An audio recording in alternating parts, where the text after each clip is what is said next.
Two এর মান দিছে আমাদেরকে 3 into 10 to the power -9 coulomb. তাহলে দেখা যাচ্ছে বি বিন্দুতে যে চার্জটা আছে সি বিন্দুতেও সেম পরিমাণ চার্জটা আছে। এটা হচ্ছে একটা সমবাহু ত্রিভুজ, কারণ তারা আমাকে বলছে এটা 2 মিটার, এটাও 2 মিটার, এটাও 2 মিটার। ওকে, ঠিক আছে, আমরা বুঝতে পেরেছি। এটা হচ্ছে আমাদের এ পয়েন্ট, এটা হচ্ছে আমাদের বি পয়েন্ট, এটা হচ্ছে আমাদের সি পয়েন্ট। প্রথম প্রশ্ন হচ্ছে এই বিন্দুতে বিভব কত? ওকে, তাহলে আমি এখন যে প্যাটার্নটা তোমাদেরকে ক্লিয়ার করব সেটা হচ্ছে বিভবের প্যাটার্ন, ওটা ক্লিয়ার হয়ে যাবে। তাহলে আমাকে এখন বলছে এই বিন্দুর বিভব নির্ণয় করো। তো আমি লিখে ফেলবো স্যার, এই বিন্দুর বিভব ইকুয়ালস টু, এই যে এই বিন্দুটা দেখতে পাচ্ছ, এই বিন্দুর উপরে বি বিন্দুও বিভব দিবে, সি বিন্দুও বিভব দিবে। তাহলে V A equals to V B plus V C, শেষ। ওকে, ভালো কথা। আমরা বিভব নির্ণয়ের একটা সূত্র জানি, সূত্রটা দেখো, 1/4 এপসাইলন নট আধান ইনটু ডিসটেন্স। তাহলে আমরা যে সূত্রটা জানি সেটা হচ্ছে 1/4 এপসাইলন নট আধান ডিভাইডেড বাই ডিসটেন্স। যদি তোমাকে কখনো মাধ্যমের কথা না বলে তাহলে এটাকে তুমি ধরতে পারো 9 ইন্টু 10 টু দি পাওয়ার 9, শেষ। ওকে, বুঝতে পেরেছি স্যার। আচ্ছা, আরেকটা ব্যাপার দেখো, এখানে সব দূরত্ব, এখান থেকে এখানের দূরত্ব 2 মিটার, আবার এখান থেকে এখানের দূরত্ব 2 মিটার, অর্থাৎ এটা যদি আর হয় এটাও আর হিসেবে কাউন্ট হচ্ছে, তাহলে আর আর সমান। আচ্ছা, আর চার্জের মান এটা হচ্ছে Q1 আর এটা হচ্ছে Q2, ঠিক আছে। ওকে, এখন এইটা আর এটা যখন আমি যোগ করব তখন আমি এই মানটা কমন নিয়ে ফেলতে পারি, অর্থাৎ 9 into 10 to the power 9 into আমি আরটাও কমন নিয়ে ফেলতে পারি, মানে 1/r কমন নিয়ে নিলাম। তাহলে আমাদের এখানে থাকে এটার চার্জ হচ্ছে Q1 আর এটার চার্জ হচ্ছে আমাদের Q2। ওকে, ঠিক আছে। একটু স্যার দ্রুত তুলে ফেলো, তোলা হলে আমাকে একটু রেস হ্যান্ড দাও।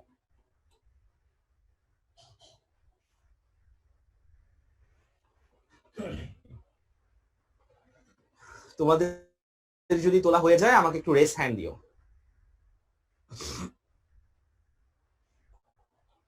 ওকে, তাহলে একটা সিস্টেম শিখলাম। দেখো, তুমি একটা বিভব নির্ণয় শিখলা না, তুমি বিভব নির্ণয় করাটাই শিখে গেলা, মানে একটা প্যাটার্ন শিখছো। এইভাবে কনসেপ্টটাকে নাও নিজের মধ্যে, মানে কখনো যদি বিভব নির্ণয় করে এভাবে নির্ণয় করতে হবে। আচ্ছা, তাহলে আমি মুছে ফেলতেছি। এবার পরে আমাকে স্যার আরেকটা প্রশ্ন করছে, স্যারে বলছে আচ্ছা ঠিক আছে, এবার আমাকে বলো যে এই বিন্দুতে, হ্যাঁ প্রশ্নটা আমি একটু তোমাদেরকে লিখে দিচ্ছি, এই বিন্দুতে 2 কেজি, এই বিন্দুতে 2 কেজি ভরের বস্তু ঝুলিয়ে রাখতে কি ব্যবস্থা নিতে হবে? অর্থাৎ পরে যে প্রশ্নটা আমি তোমাকে করেছি, আমি এই বিন্দুতে একটা বস্তুকে ঝুলায় রাখবো, সেটার ভর হচ্ছে 2 কেজি, আমার থেকে কি ব্যবস্থা নিতে হবে? ঠিক আছে, আসেন আমি এই অঙ্কটা করবো, এটা আরো মজার। দেখেন, ধরেন আমি এই বিন্দুতে একটা বস্তুকে এখন ঝুলাই দিছি, এটা হচ্ছে সেই বস্তু, যে বস্তুটার ভর হচ্ছে 2 কেজি।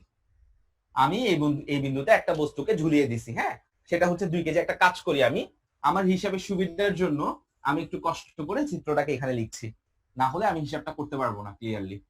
হ্যাঁ, এখানে রেখে দিলাম, একটু ছোট করে লিখছি। এটা হচ্ছে আমাদের এই বিন্দু, এটা হচ্ছে আমাদের বি বিন্দু, এটা হচ্ছে আমাদের সি বিন্দু।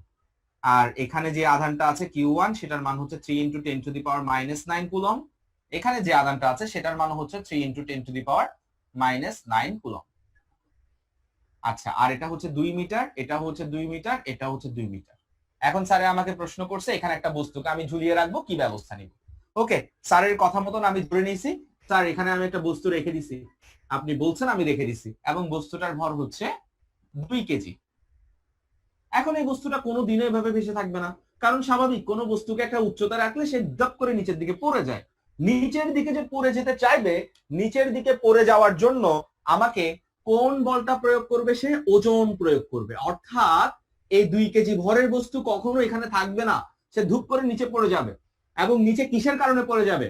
তুমি আমাকে বলবা স্যার সে তার ওজনের কারণে পড়ে যাবে। এবং ওজন কোন দিকে কাজ করে? ওজন নিচের দিকে কাজ করে। ওজনকে আমরা ডব্লিউ দ্বারা প্রকাশ করি। তাহলে প্রথমে আমি তার ওজনটা বের করে ফেলি। ওজন W equals to mg। m এর মান হচ্ছে 2 কেজি আর g এর মান হচ্ছে 9.8। তাহলে হয় 9 দুগুণ 18, 8 দুগুণ 16, অর্থাৎ 19.6 নিউটন। তাহলে আমরা পেয়ে গেছি এখানে ওজন কাজ করছে 19.6। আমার এটাকে এখানে রাখতে হলে, এটাকে যদি এখানে আমি রাখতে চাই, তাহলে ওজনের বিপরীতে একটা বল আমার দিতে হবে, তাহলেই শুধুমাত্র আমি তাকে এখানে রাখতে পারবো। এবার আসো ওজনের বিপরীতে বল কি সেটা দেখি। ধরো আমি এই যে 2 কেজি ভরের বস্তু যেটা আছে, সেই 2 কেজি ভরের বস্তুর মধ্যে একটা চার্জ প্রবেশ করাই দিছি এবং সেই চার্জের মান হচ্ছে প্লাস কিউ। এটা আমি দিয়ে দিছি 2 কেজি ভরের বস্তুর ভেতরে ঢুকাই দিছি। কত চার্জ? প্লাস কিউ পরিমাণ চার্জ। তাহলে আমি লিখে দিচ্ছি আমার এখানে 2 কেজি ভরের যে বস্তুটা আছে সেটার ভেতরে আমি চার্জ দিয়ে দিছি প্লাস কিউ। দেখো প্লাস কিউ পরিমাণ চার্জ আমি ঢুকাই দিছি। স্যার প্লাস কিউ ধরতে হবে স্যার। হ্যাঁ আমি প্লাস কিউ ধরে নিছি। আমি মাইনাস ধরলে সমস্যা হচ্ছে স্যার। বুঝি নাই। মাইনাস কিউ ধরলে সমস্যা হতো। অবশ্যই মাইনাস কিউ ধরলে ঝামেলা হইতো। সেটা তুমি এটা পুরোটা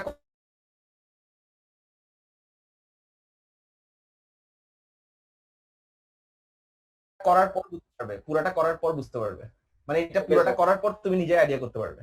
আচ্ছা তাহলে এখানে আমি ধরে নিচ্ছি একটা প্লাস কিউ চার্জ দিয়েছি, ঠিক আছে। এবার দেখো এটা কি চার্জ ছিল? এটা প্লাস চার্জ ছিল। তাহলে আমরা জানি প্লাস চার্জকে বিকর্ষণ করবে, অর্থাৎ এইভাবে ঠেলে দেবে। তাহলে আমি ধরে নিচ্ছি এইভাবে যে ঠেলাটা দিবে, এইভাবে যে ঠেলাটা দিবে বি বিন্দু এভাবে যে ঠেলাটা দিবে, সেই ঠেলাটাকে আমি বলতেছি এফ বি, মানে বি বিন্দুর প্রভাব। তাহলে আমি একটু কষ্ট করে এফ বিটা বের করে ফেলি আগে। কুলম্ব ভাই আমাদেরকে কি বলছিল? আমাদেরকে বলছে 9 into 10 to the power 9 into চার্জের মানের গুণফল। এখানে চার্জ হচ্ছে 3 into 10 to the power 9, 3 into 10 to the power 9 minus 9, sorry, চার্জের মান ইন্টু এখানে চার্জের মান মানে কিউ, কারণ এখানে কোনো চার্জের মান আমি জানি না, তাহলে এখানে কিউ বসে দিছি। দেখো 9 ইন্টু 10 টু দি পাওয়ার 9 ধ্রুবক, এই চার্জের মান বসাইছি ইন্টু এই চার্জের মান বসাইছি divided by distance square. Distance কত? 2 মিটার। তাহলে এটা হয়ে যাচ্ছে আমাদের 2 স্কয়ার। এবার এটাকে একটু ইকুয়েশন করব। ইকুয়েশন করলে কি হয় দেখেন, 10 to the power 9 10 to the power minus 9 কাটাকাটি চলে যায়। তাহলে এখানে হয় আমাদের 3 9 27, এখানে হয় 2 স্কয়ার মানে 4। তাহলে এখানে আমি লিখতে পারি 27 3 9 27 ডিভাইডেড বাই 4, অর্থাৎ আমাদের এফ বি হচ্ছে এত নিউটন। শেষ। আমাদের একটা ঝামেলা। কিউ লেখেন নাই ভাই, এখানে কিউটা কই গেছে? সরি ভুলে থ্যাংক ইউ, এত নিউটন। তাহলে আমরা পেয়ে গেছি আমাদের যে বলটা এখানে কাজ করছে সেটা হচ্ছে 27 কিউ ডিভাইডেড বাই 4 নিউটন। শেষ। ওকে, এটার হিসাব ক্লিয়ার। এবার আসেন এই যে সি বিন্দু দেখতে পাচ্ছেন কিউ2 চার্জও তাকে একটা ধাক্কা দিবে। এটা তো ধাক্কা দিছিল এভাবে, কারণ বিকর্ষণ করতেছে। তাহলে এটাও এভাবে একটা ধাক্কা দিবে, অর্থাৎ বিকর্ষণ করবে, এবং সেই বিকর্ষণ বলটাও আমাদের এইভাবে কাজ করবে। তাহলে আমি ধরে নিচ্ছি এভাবে বিকর্ষণ বলটা কাজ করে। এটা কোন বিন্দুর বিকর্ষণ বল কাজ করতেছে? এইভাবে সি বিন্দু। তাহলে এটাকে আমি বলছি এফ অফ সি। সুতরাং F of C equals to, বলেন কত হবে? এফ অফ সি এর মান বলে ফেলেন সরাসরি, কত হবে? এফ অফ বি এর মান। হ্যাঁ, কারণ এটা চেঞ্জ হওয়ার কোনো অপশন নাই, বিকজ সবকিছু same to same, that's why আমি এটাকে আর চেঞ্জ করছি না, এত নিউটন সরাসরি লিখে দিছি। তাহলে আশা করি আপনারা জিনিসটা বুঝতে পেরেছেন। তাহলে দেখেন ফাইনালি আমি দুটো বলই বের করে ফেলছি। আচ্ছা, মাঝখানে আমাকে একজন একটা প্রশ্ন করছিলা যে স্যার মাইনাস দিলে কি সমস্যা হতো? আমি বলছিলাম তুমি বুঝে যাবে। দেখো আমি যদি মাইনাস দিতাম তাহলে সে টেনে নিয়ে আসতো, আমার যে বলটা ছিল সেটা উপরে কাজ না করে নিচের দিকে কাজ করতো, তো যার কারণে ওজন যেদিকে বলও সেদিকে কাজ করতো, অর্থাৎ আমি তাকে ব্যালেন্স করাতে পারতাম না। আমার ওজনের বিপরীতে বল দিতে হবে, সেজন্য আমি বুঝতে পারছি এটা প্লাস, এখানে প্লাস আনতে হবে। ওকে, আচ্ছা এবার দেখো একটা বল কাজ করতেছে এইভাবে, একটা বল কাজ করতেছে এইভাবে, ঠিক আছে। আমাকে দেখি কোন বান্দা বলতে পারবা মাঝখানের কোণ কত ডিগ্রি? আলফা কত?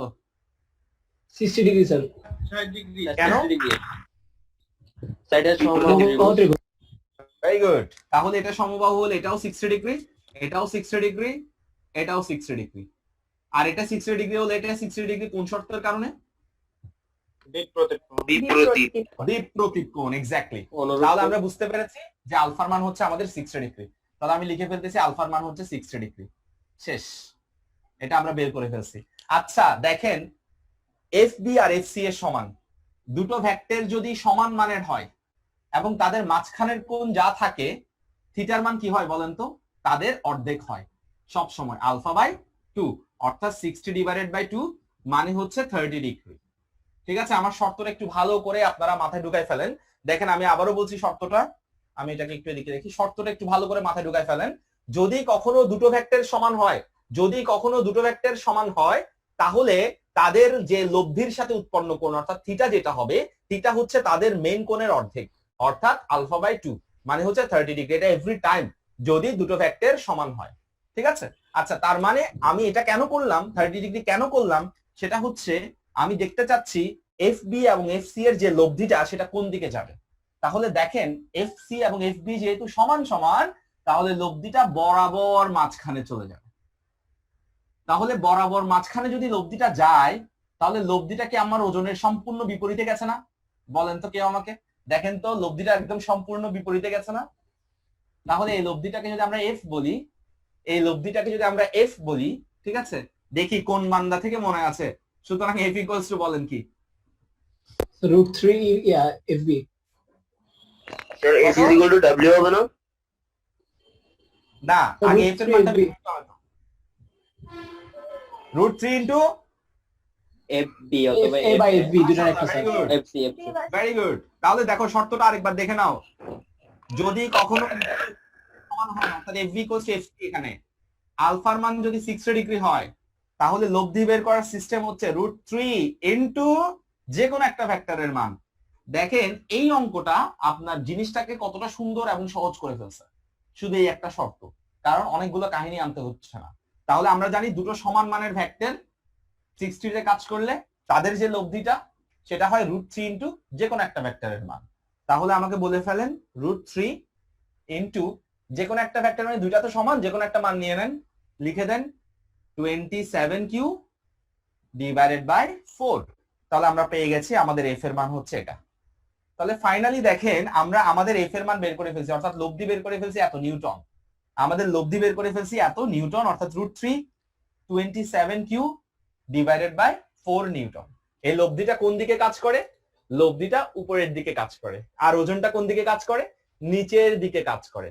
এখন কোন জিনিসটা হলে এটা ঝুলে থাকবে বলেন তো আপনারা, কোন জিনিসটা হলে এটা ঝুলে থাকবে এখানে? লব্ধির মান যদি ওজন থেকে বেশি হয়। না, বেশি না, শোনেন, সমান। যদি হয় পড়ে যাবে। এক্স্যাক্টলি, যদি ওজন বেশি হয় পড়ে যাবে, যদি এফ বেশি হয় উপরে চলে যাবে, যদি সমান সমান হয় তাহলে শুধুমাত্র ঝুলে থাকবে, যদি সমান সমান হয় তাহলে শুধুমাত্র ঝুলে থাকবে। দ্যাট মিন্স এটাকে যদি এখানে আমি ঝুলিয়ে রাখতে চাই, তাহলে আমার যে শর্তটা মেনটেন করতে হবে সেটা হচ্ছে ঝুলে থাকতে হলে আমি লিখে দিব এই এফটা ডাব্লিউ সমান হতে হবে, অর্থাৎ ঝুলে থাকতে হলে এফ ইকুয়ালস টু ডাব্লিউ হতে হবে। একটু দ্রুত তুলে ফেলেন, আমাকে রেসেন্ট দেন, আমি এই পাশটা একটু পরিষ্কার করে ফেলি।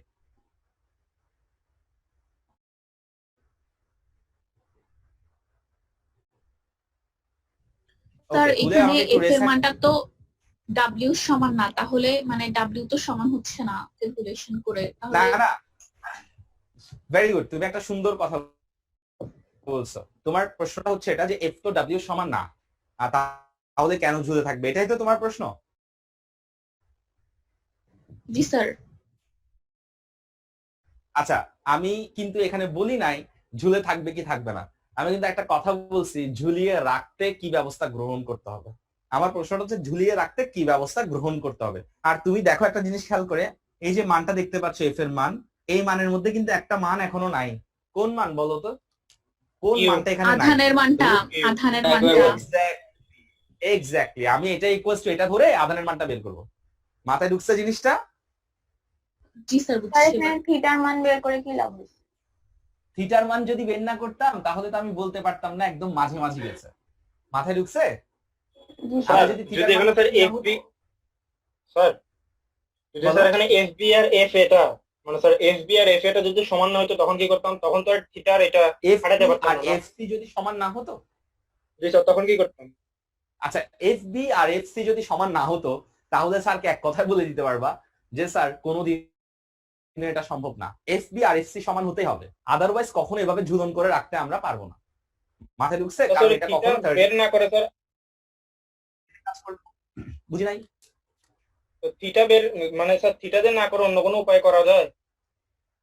না থিটা ছাড়া? ছাড়া তো তুমি বুঝতে পারবে না জিনিসটা, থিটা ছাড়া তো তুমি জিনিসটা বুঝতে পারবে না। কেমন? আচ্ছা এবার দেখো তাহলে আমি কি লিখবো স্যারকে, আমি লিখে দিব স্যার, আমি লিখে দিব যে ঝুলে থাকতে হলে F = W হতে হবে। সুতরাং আমি মানগুলা বসাই দিই, √3 27Q divided by 4 equals to হতে হবে আমাদের W মানে 19.6, ওয়েট ছিল 19.6 বা Q equals to 4 into 19.6 divided by √3 into 27। একটু কেউ ইকুয়েশন করলে বলবেন কিউ এর মান কত আসতেছে? একটু বলেন তো আমাকে ইকুয়েশন করে। 1.68 1.68 শেষ। তাহলে আমার আনসার কি হবে? স্যারকে আমি আনসার কি দিব? বলবো সমস্যা নাই, আপনি 2 কেজি ভরের বস্তু রেখে দেন, তবে অবশ্যই 2 কেজি ভরের বস্তুর মধ্যে এই প্লাস 1.68 কুলম্ব চার্জ দিয়ে দেন। তাহলে দেখবেন 2 কেজি ভর হলেও সমস্যা নাই, সেটা আর নিচে পড়বে না, কারণ ওই চার্জের বিকর্ষণ বলের কারণে সেটা অপোজিট ডিরেকশনের বলের কারণে ভাসমান থাকবে, অর্থাৎ ঝুলে থাকবে। তাহলে আমার আনসার হবে ওই 2 কেজি ভরের বস্তুতে 2 কেজি ভরের বস্তুকে প্লাস 1.68 কুলম আধান দিতে হবে। শেষ। মাথায় ঢুকছে? একদম সোজা একটা অঙ্ক। তাহলে ঢাকা বোর্ডের প্রথম অঙ্কটা ছিল একদমই পানি ভাতের মতন, বাট পরের অঙ্কটা একটু কাহিনী ছিল। স্যার স্যার বলো। স্যার এখানে ওই মাঝখানে মানে এই বিন্দুতে আধান +1 কুলম ধরছি না, তো স্যার ওইখানে এখানে তো মানে বি আর সি তে আধান ওটা হচ্ছে সমান।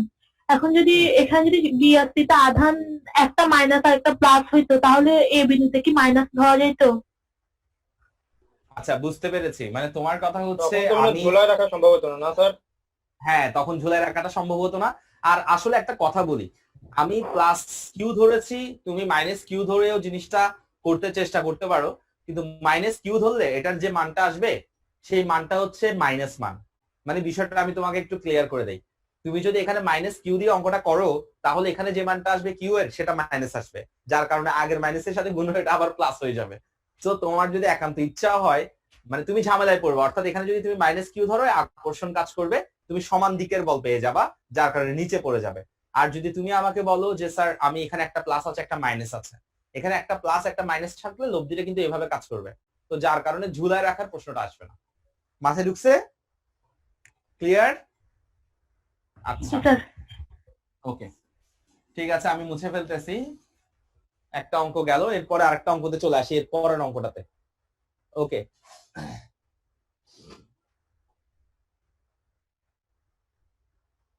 ওকে রাজশাহী বোর্ডের একটা অঙ্ক আছে। তোমরা, হ্যাঁ ক্যামেরা একটু চেক করতেছে বেশি। আচ্ছা দেখো রাজশাহী বোর্ড কত? ক্যামেরা, হ্যাঁ হ্যাঁ বুঝি নাই কি?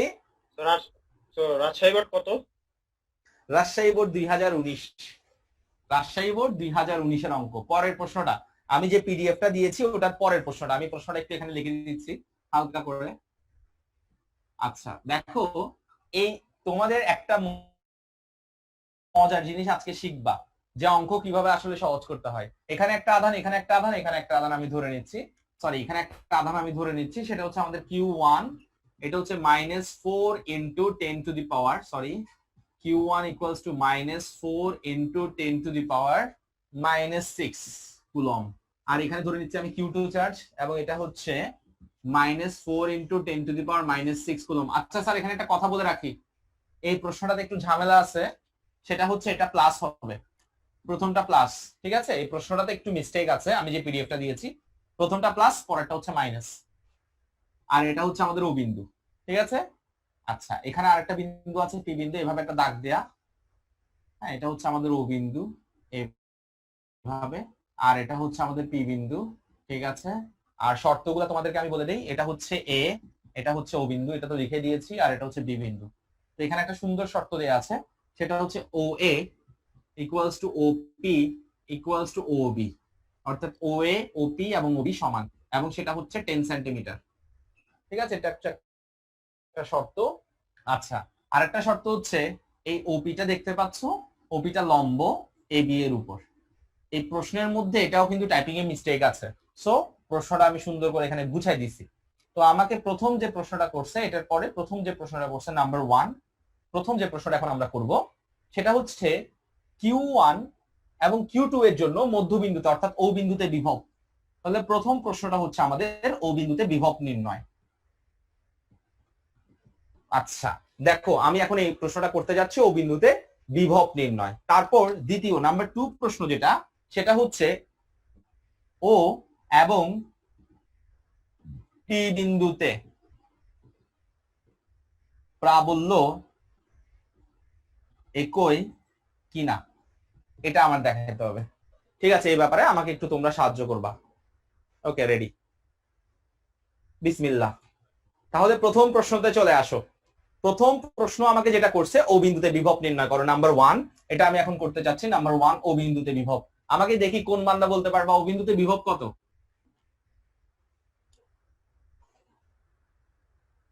এটা একটু চেষ্টা করলে মুখে বলা যায়, মুখে মুখে বলা যায়। এটা একটা এমসিকিউ প্রশ্ন দিলে আমি 0 হবে নাকি? এক্স্যাক্টলি 0 হবে, 0 হবে, বিকজ আমরা জানি এটা হচ্ছে একটা ডাইপোল। দেখো একটু ভালো করে খেয়াল করেন, এটা হচ্ছে একটা ডাইপোল, এটা হচ্ছে একটা, দেখেন এটা হচ্ছে প্লাস আধান, এটা হচ্ছে মাইনাস আধান, এটার যে মান এটারও সে মান, তবে এটা প্লাস এটা মাইনাস, দ্যাট মিনস এটা হচ্ছে একটা ডাইপোল। আবার এটা এবং এটা সমান, নিচেই বলছে যে O A equals to O B, O A equals to O B. তো এই দুইটা যদি সমান হয় তাহলে বোঝা যাচ্ছে এটা হচ্ছে একটা ডাইপোল, আর ডাইপোলের এটা হচ্ছে সেন্টার।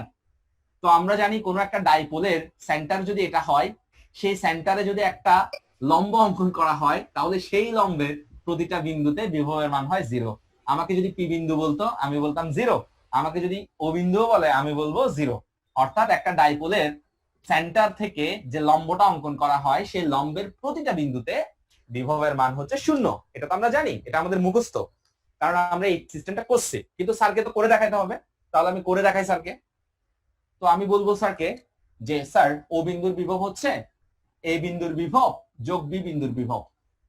আগের মতন সিস্টেম শিখাইছি, দুটা থেকে কমন চলে যাবে, 9 into 10 to the power 9 into, okay আমি এই জিনিসটা কমন নিয়ে নিছি। তাহলে এই বিন্দুর জন্য যখন বের করব তখন এই বিন্দুর আধান divided by distance O A, plus যখন বি বিন্দুর বিভব বের করব তখন বি বিন্দুর আধান অর্থাৎ Q2 ডিভাইডেড বাই তাদের ডিস্টেন্স অর্থাৎ ওবি। ঠিক আছে, বুঝতে পেরেছি। এবার দেখেন এটার মান হচ্ছে প্লাস, এটার মান হচ্ছে মাইনাস। আপনি 9 ইন্টু 10 টু দি পাওয়ার 9 রেখে আপনি যখন মানটা বসাবেন, কিউ এর মান +4 into 10 to the power -6 plus -4 into 10 to the power -6। বিভবের ক্ষেত্রে কিন্তু আমার প্লাস মাইনাস সহ নিতে হয়, এটা তো আগেই বলছিলাম, এখন আবারও বলতেছি। আর ও এর মান ওবি এর মান কিন্তু সমান। তো ও এ আর ওবি সমান, যেহেতু ও এ ইকুয়ালস টু যেহেতু ওবি, তাহলে আমি ও এ রেখে ওবি এর জায়গায় ও এ বসাই দিতে পারি। তো আমি দেখতে পাচ্ছি এই মানটা এক্সাক্ট এই মানের মতন। সো এখানে কোনো মান বসানোর আমার আর দরকার নাই, আমি সরাসরি লিখে দিব, সুতরাং V of O equals to 0 volt. শেষ, তুলে ফেলেন, আনসার কমপ্লিট। ওকে, দ্রুত তুলে ফেলেন। এটা হচ্ছে আমাদের একটা রাজশাহী বোর্ডের প্রশ্ন করছি আমরা। তাহলে দেখতে পারতেছেন গ নাম্বার প্রশ্নটা একদম পানি ভাতের মতনই আসে। বলো স্যার, এমনি একটা প্রশ্ন আর কি, ধরেন বিভবের ক্ষেত্রে চিহ্নগুলো নিতে হয় আর প্রাবল্যের ক্ষেত্রে নিতে হয়, এর কারণ কি? ভেক্টর আর স্কেলারের জন্য। তুমি একটা সুন্দর প্রশ্ন করছো। বিভবের ক্ষেত্রে আমরা প্লাস মাইনাস কেন নেই আর প্রাবল্যের ক্ষেত্রে কেন প্লাস মাইনাস নেই না, এটাই তো তোমার প্রশ্ন। আচ্ছা ঠিক আছে, আমি বলি। বিভবের ক্ষেত্রে বিভব হচ্ছে একটা স্কেলার রাশি, আর প্রাবল্য হচ্ছে একটা ভেক্টর রাশি। তো বিভব যেহেতু স্কেলার রাশি, তাই এখানে আমার আধানের সাথে যদি কোনো প্লাস বা মাইনাস থাকে সেটা আসলে মানের অন্তর্ভুক্ত হয়ে যায়, অর্থাৎ সেটা আমার পজিটিভ বা নেগেটিভ বোঝায় না। সেজন্য বিভব বের করার সময় আমি প্লাস মাইনাস নিয়ে নেই। আর প্রাবল্যের ক্ষেত্রে প্রাবল্য হচ্ছে একটা ভেক্টর রাশি, সেখানে যদি আধানের সাথে কখনো প্লাস বা মাইনাস থাকে তবে সেটা আমাকে আকর্ষণ বা বিকর্ষণের ব্যাপারটা ক্লিয়ার করে। সেজন্য সেখানে প্লাস বা মাইনাসকে আমি আসলে দিক নির্দেশ করার জন্য ব্যবহার করি। বুঝি নাই কি? আমাকে কিছু বলছো তুমি? আচ্ছা, ওকে, ঠিক আছে। তাহলে আরেকবার, ওকে, মাথায় ঢুকছে? তাহলে আমাকে যদি প্রশ্ন করে বিভবের ক্ষেত্রে কেন আমি প্লাস মাইনাস নিব না, কারণ হচ্ছে প্লাস মাইনাস কেন নিব, কারণ বিভব স্কেলার রাশি, আর প্রাবল্যের ক্ষেত্রে প্রাবল্য ভেক্টর রাশি। শেষ। আচ্ছা, ওকে, আমি মুছে ফেলতেছি। পরের অঙ্কটাতে খেলা আছে। এই পরের অঙ্ক যেটা দিছে 2 নাম্বার অঙ্ক, সেই 2 নাম্বার অঙ্কতে ঝামেলায় পড়বে তারা যারা বেসিক কনসেপ্টটা ক্লিয়ার করেনি, অর্থাৎ ডাইপোল জিনিসটা স্কিপ করে চলে গেছে। কেউ যদি ডাইপোল জিনিসটা স্কিপ করে চলে যায় তাহলে এই অঙ্কতে মারাত্মক প্রবলেমের সম্মুখীন হবে। ও বিন্দুতে এবং পি বিন্দুতে প্রাবল্য বের করতে তারা মারাত্মক প্রবলেমের সম্মুখীন হবে যদি স্কিপ করে চলে যায়। ওকে, তো আমি তোমাদেরকে এই জিনিসটা এখন ক্লিয়ার করব। আচ্ছা, এখানে আমাকে কিন্তু দুটো পয়েন্টের কথা বলছে। দেখো, একটা হচ্ছে আমাদের ও বিন্দুর কথা বলছে, আরেকটা হচ্ছে আমার পি বিন্দুর কথা বলছে। তাহলে প্রথমে আসো ও বিন্দুর প্রাবল্যটা আমি একটু বের করবো, অর্থাৎ সেন্টারের প্রাবল্য। ঠিক আছে, ও বিন্দুর যে প্রাবল্য, আমি যদি এটা ডাইপোল দিয়ে আমাদের বের করতে হয়, হ্যাঁ, ডাইপোলের সূত্রটা আমাদের কি ছিল? ডাইপোলের সূত্রটা আমাদের কি ছিল বলতো? মাথায় কি ছিল? পি ছিল, ডাইপোল মোমেন্ট, আর নিচে কি ছিল? কি বুঝতেছো?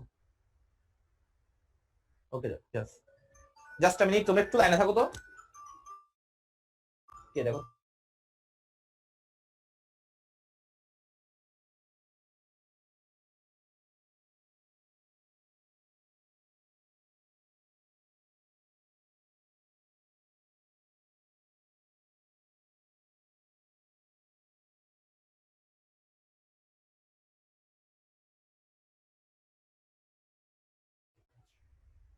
ঠিক আছে, দেখেন তো আমার এখানে প্রথমে বের করতে হবে ও বিন্দুর প্রাবল্য। ঠিক আছে, আমি গ নাম্বার প্রশ্নটা মানে 1 নাম্বারটা মুছে ফেলি। 2 নাম্বার প্রশ্নে আমাকে কি বলছে? বলছে ও বিন্দুর প্রাবল্য বের করতে এবং পি বিন্দুর প্রাবল্য বের করতে। ঠিক আছে, আসেন প্রথমে আমি ও বিন্দুর প্রাবল্যটা বের করব। আচ্ছা, সিস্টেম শিখাইছিলাম আপনাদেরকে, যে বিন্দুর প্রাবল্য আপনি বের করতে চাচ্ছেন, ঠিক সেই বিন্দুতে একটা +1 কুলম্ব চার্জ আপনি ধরে নেবেন। ঠিক আছে, আচ্ছা, ধরেন আপনি প্লাস ধরে নিছেন, তাহলে দেখেন এটা কিন্তু প্লাস ছিল, এটাও প্লাস। তাহলে আপনার এই আধানটা এই +1 কে বিকর্ষণ করবে, অর্থাৎ এই দিক দিয়ে ঠেলা দেবে। আবার এখানে হচ্ছে মাইনাস আধান বি বিন্দুতে, এই মাইনাস আধানটা আপনার +1 কে কাছে টেনে নেবে, অর্থাৎ আকর্ষণ করতেছে। তাহলে দেখেন দিকগুলো আমি প্রথমে ক্লিয়ার করে ফেলছি। প্রথমে এই বিন্দু ও বিন্দুকে ঠেলবে, বিকজ প্লাস প্লাস ঠেলা দেবে। বি বিন্দু ও বিন্দুকে কাছে টেনে নেবে, কারণ মাইনাস এন্ড প্লাস টেনে নিচ্ছে। তাহলে আমি দেখতে পাচ্ছি ও বিন্দুতে দুটো তীর চিহ্নই একই দিকে, অর্থাৎ এটা যেদিকে এটাও সেদিকে। তার মানে হচ্ছে মাঝখানে যে কোনটা প্রডিউস হচ্ছে এখন আলফা, সেই আলফার মান হচ্ছে আমাদের 0 ডিগ্রি। তাহলে আমি প্রথমে বসাই দিচ্ছি, হ্যাঁ, আলফা ইকুয়ালস টু হচ্ছে আমাদের 0 ডিগ্রি। আচ্ছা, এখন এই বিন্দুর প্রাবল্য বের করি। প্রাবল্য বের করার সিস্টেম কি শিখাইছিলাম একটু আগে? EA মানে হচ্ছে এই বিন্দুর প্রাবল্য। যেহেতু কোনো মাধ্যমের কথা বলে নাই, তাহলে শূন্য মাধ্যম। সিস্টেম হচ্ছে 9 × 10⁹ ইন্টু আধানের মান। বসান, আধানের মান কত? 4 × 10⁻⁻6 ডিভাইডেড বাই দূরত্ব স্কয়ার। দূরত্ব কত? OA। তাহলে এখানে বসে যাচ্ছে আমাদের OA স্কয়ার। ওকে, বসাই দিলাম। আচ্ছা, OA ইকুয়ালস টু 10 সেন্টিমিটার। এখানে ডাইরেক্ট সূত্র বসাইতে পারবেন না? হ্যাঁ হ্যাঁ, ডাইপোলের ডাইরেক্ট সূত্রটা। হ্যাঁ পারবো, দেখাবো আসতেছে। আচ্ছা, OA ইকুয়ালস টু 10 সেন্টিমিটার, এটাকে যদি ভেঙে লিখো তাহলে কি হয় বলো তো? 10 সেন্টিমিটারকে ভাঙলে 0.1 মিটার। অথবা একটা কাজ করি 10 into 10 to the power -2 metre দিয়ে দিলাম। ওকে, আচ্ছা ওকে, তাহলে 10 সেন্টিমিটার আর এখানে- ভাঙছি। স্যার ওতে স্যার -1 দিলে সমস্যা কি হচ্ছে স্যার? মানে স্যার ও বিন্দুতে স্যার প্রাবল্য বের করার সময় প্লাস ধরতে হয়, আর যদি তুমি মাইনাস দাও প্রবলেম নাই, তবে মাইনাস দিয়ে আমরা প্রাবল্য গতানুগতিক ভাবে বের করি না, আমরা প্লাস ধরে বের করি। কেমন? ঠিক আছে। আচ্ছা দেখো, তুমি একটা কাজ করবে, তুমি সবগুলা লেকচার দেখবে সিরিয়ালি, প্রাবল্য লেকচারের টপিকটা ভালো করে দেখবে, একদম ক্লিয়ার হয়ে যাবে। কেমন? OA equals to 10 centimetre. আচ্ছা 10 সেন্টিমিটার মানে কত? 10 into 10 to the power -2 metre. আমি লিখে আবার মুছে ফেলছি। আচ্ছা আমি এত কষ্ট করে এটা কি লিখলাম? এটা তো 10 ইনভার্স 1 লেখা যায়। ওকে, হ্যাঁ সরি, মিটার। আচ্ছা লিখে ফেলছি। এটা কেন লিখছি সেটা পরে বলতেছি। ওকে, ওএ ভাঙছি এটা পাইছি, আর ওবি ভাঙলেও সেম পাইতাম, অর্থাৎ 10 ইনভার্স 1 মিটার পাইতাম। শেষ।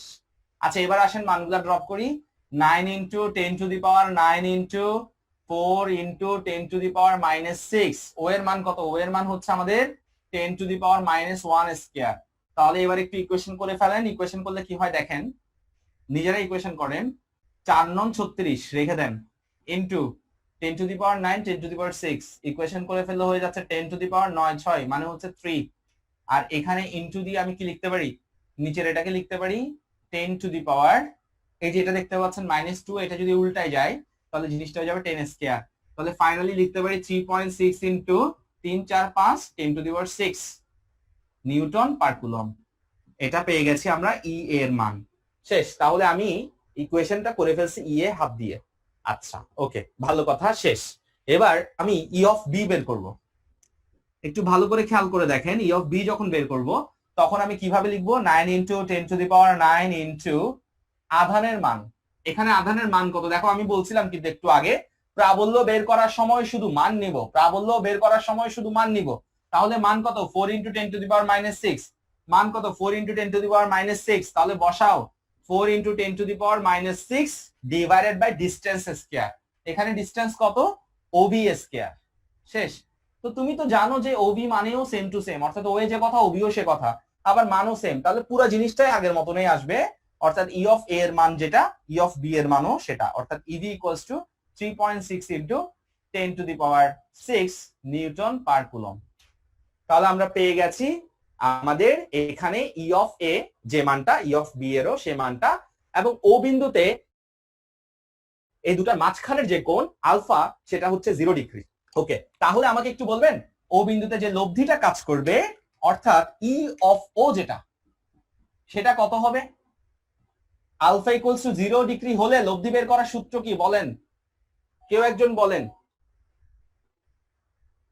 আলফা ইকুয়ালস টু 0 হলে লব্ধি বের করতে হয় কিভাবে? স্যার √2 ইয়ে দুইটা যোগ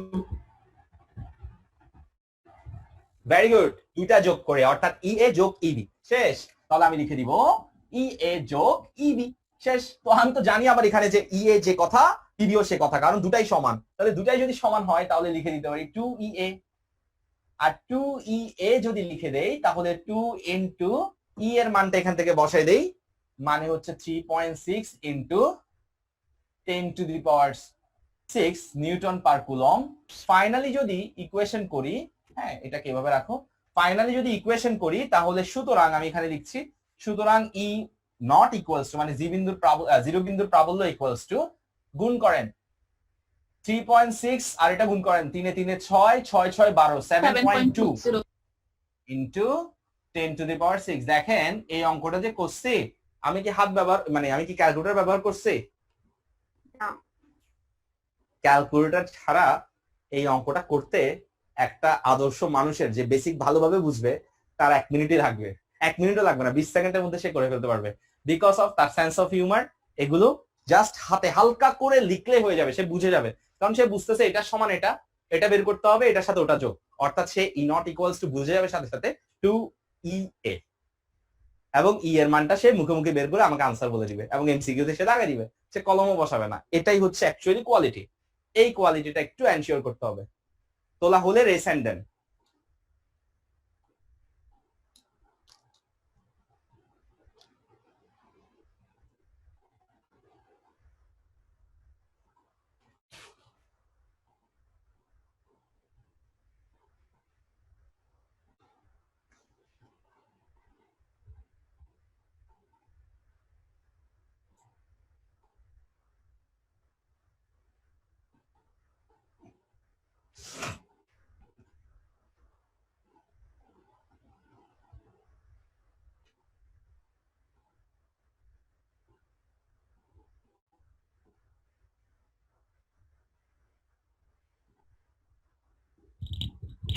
শেষ।